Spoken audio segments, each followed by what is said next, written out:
How you doing, everybody? Today we're taking a quick look at Kraven the Hunter. This was directed by J.C. Chander and stars Aaron Taylor Johnson and Ariana DeBose. Crime boss Nikolai Kravenov takes his sons, Sergei and Dmitri, on a little hunting trip in Ghana, where Sergei gets his ass mauled by a rather unconvincing CGI lion. He is saved by a young girl named Calypso, who gives him an elixir that her grandmother gave her because reasons. And it not only saves his life, but gives him animalistic powers. And as he grows up, he starts hunting poachers and other assorted criminals. And eventually he finds himself hunted by the Rhino and the Foreigner, which sounds like the start of a really weird nursery rhyme. This is Sony's latest attempt at making a Spider-Man movie without Spider-Man, and probably the last, or at least the last without Venom. Sony even said as much before this movie was even released. This is going to be the last one.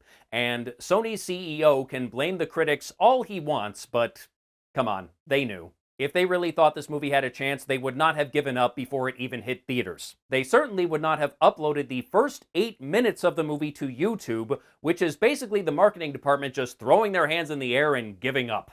They clearly have no idea how to make this movie look enticing, and I'm not surprised. To be fair, it is better than Morbius and Madam Web, but it's still kind of a mess. And I think its biggest problem is this version of Kraven just is not all that interesting. It starts out looking like it might be interesting. He gets this elixir that saves his life and gives him superpowers, and then he just pisses off to go kill some poachers in the Russian wilderness.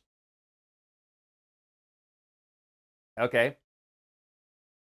Anything else? They were trying to take a well-known supervillain and turn him into an anti-hero, and it just did not work. And actually, I'm not even sure we can call him an anti-hero. He does kill a lot of people, but all the people he kills are very, very bad people, so anti-hero is a bit of a stretch. And none of this is really Taylor Johnson's fault. He's a decent actor, it's just the movie didn't give him a whole lot to work with. They kinda sorta tried to give him something to work with, but then they just gave up. After he has his near-death experience, he basically runs away from home, and it looks like they're gonna make it into a whole thing where he's disrespected his father and abandoned his younger half-brother Dmitri, but then we flash forward to him as an adult, and he still, hangs around the family quite a bit, so he didn't really leave, he just kinda moved out. It's like the movie almost has a good idea, but then it just loses interest in its own story. And I will say I am a little spoiled by the PS5 Spider-Man 2 game, which features a much more interesting version of the character.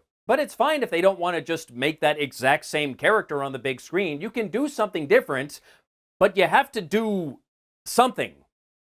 And they didn't. Another big problem is the heroes and the villains act like they are in very different movies. The good guys are all playing it straight, and also playing it very American, despite most of this movie taking place in Europe. And the movie even seems to go out of its way to make sure none of these people have to put on an accent. Sergei and Dmitri are Russian by birth, but apparently grew up in an American boarding school, so no accents there. I believe Calypso is supposed to be Haitian, and in the movie she is working as a lawyer in London, but again, character grew up in the United States, so no accent. On the villain side, Russell Crowe and Alessandro Nivola, who play Nikolai Kravenov and the Rhino, are both hamming it up and not shying away from the accents. One could argue Crowe maybe should have backed away from the accent a bit, because it does sound very silly, but he is still giving it his all, and both of them act like they are in a comic book movie. Christopher Abbott, who plays the Foreigner, is not going ham, but he is still an intimidating presence. And this version of the character has some kind of time-stopping powers, although he can only do it for a few seconds,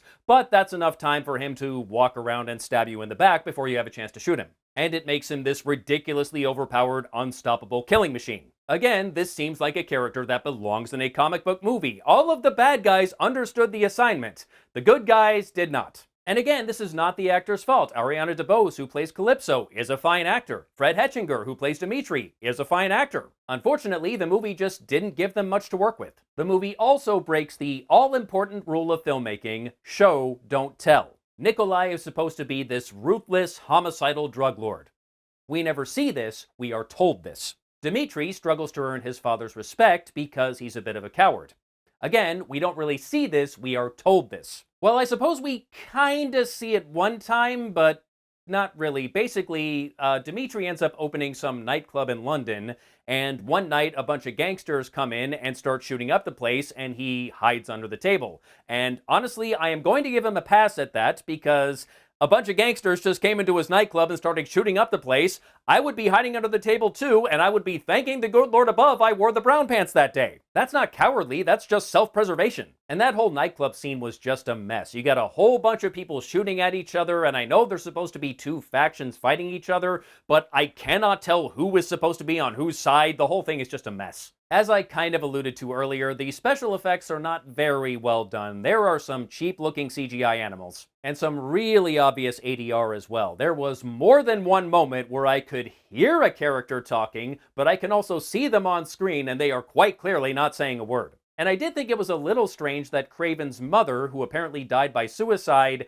isn't ever named in the movie. There's even a moment when Rhino is looking at a file on Kraven, and it says, "Father, Nikolai Kravenov. Mother, deceased." That's it? Or is her name actually deceased? And I had a little trouble buying Rhino's backstory. Apparently, he underwent some experimental procedure to become the Rhino, and it was performed by some scientist who is never mentioned by name, but I think they were hinting at it being the lizard. And he did this because one time, way back in the day, he tried to impress Nikolai, and Nikolai told him to get stuffed. And apparently that was all it took for him to go become the Rhino. Let's just get the obvious joke out of the way. Dudes will undergo experimental procedures to become mutant supervillains before they go to therapy. And then at the very end of the movie, Kraven finally puts on his signature vest, and at least in the movie, his father made it for him out of the skin of the lion that mauled him when he was a child. Which is weird. I mean, it was cool to see him in the vest, but the dude just spent years hunting poachers and now he's wearing fur? That doesn't track. Overall, the movie did have its moments. The Foreigner was cool, Rhino and Nikolai were silly but entertaining, but it just felt like they really did not know what to do with this character. Perhaps what they should have done is not put him in his own movie. Have him be a villain and go up against Spider-Man. It's been done before. It works. If it's still playing in theaters by the time this goes up, I would not waste your money, but maybe give it a watch when it hits streaming. And that's all I have to say about Kraven the Hunter. Till next time, take care.